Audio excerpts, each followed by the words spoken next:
Hampir sepekan cuaca di Sumatera Selatan cukup panas.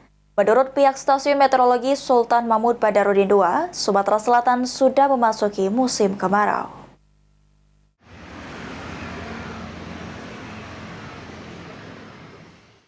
Pihak Stasiun Meteorologi Sultan Mahmud Badarudin II memastikan Sumatera Selatan sudah memasuki musim kemarau.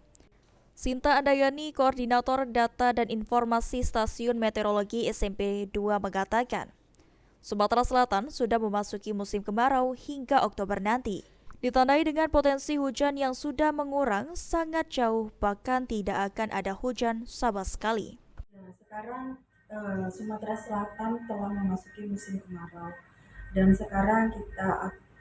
sekarang adalah puncak kemarau di akhir Juli ini hingga Agustus nanti. Kami lihat juga potensi hujan untuk beberapa hari ke depan sudah mulai berkurang jauh dan bahkan kami perkirakan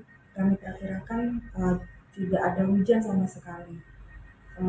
Jadi cuaca secara umum di Sumatera Selatan umumnya cerah berawan dan masyarakat juga perlu memahami di kita berada di musim kemarau ini.